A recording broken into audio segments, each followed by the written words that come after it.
Hello guys, good morning. Alam nyo ba na may bagong update na naman ngayon sa Facebook na kung saan pwede na po nating lagyan ng bagay yung ating mga Facebook profile kahit po na-upload na natin ito. Papaano po ba yan?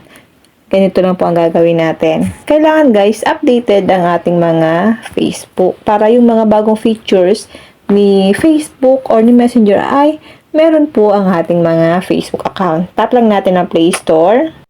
Tap search. Dito po sa may search engine sa taas, i-type lang natin ang Facebook. Tap ulit natin ang search. Kapag ang nakalagay po ay update, itap lang natin ang update para ma-update po ang ating mga Facebook. Then, wait lang natin siya guys na ma-update. Lagi nyo pong i-check ang inyong mga Facebook account. Kailangan po updated yan. Para hindi kayo nahuli sa mga bagong features ng ating Facebook or ng ating Messenger. Kapag ang nakalagay naman po sa inyo guys ay open dito sa gilid, ibig sabihin po updated ang inyong mga Facebook. Kapag ang nakalagay po ay open, itap na po natin ito.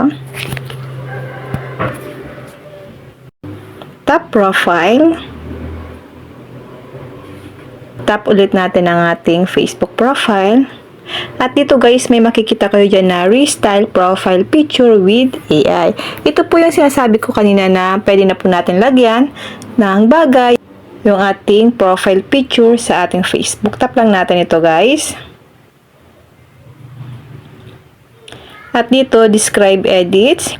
Ilagay lang po natin dito kung ano yung ilalagay natin na bagay sa ating profile picture. Halimbawa guys,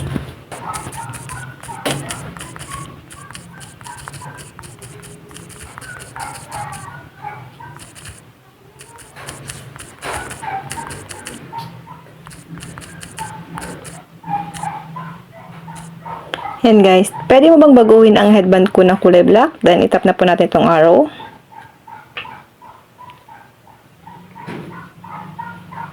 Guys, kapag okay na yan, itap na po natin ang done. And tanggalin po natin guys yung check dito sa share your update to newsfeed para hindi siya ma-share sa ating mga newsfeed. Then, tap na po natin ang save.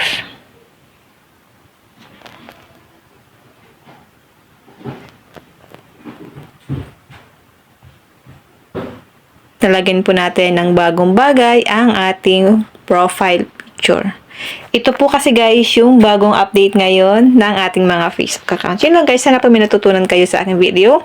Huwag nyo lang pong kalimutan na i-follow ako at i-share ang ating video para malaman din po ng iba kung paano po lalagyan ng bagay ang ating mga profile picture ngayong bagong update sa ating mga Facebook account.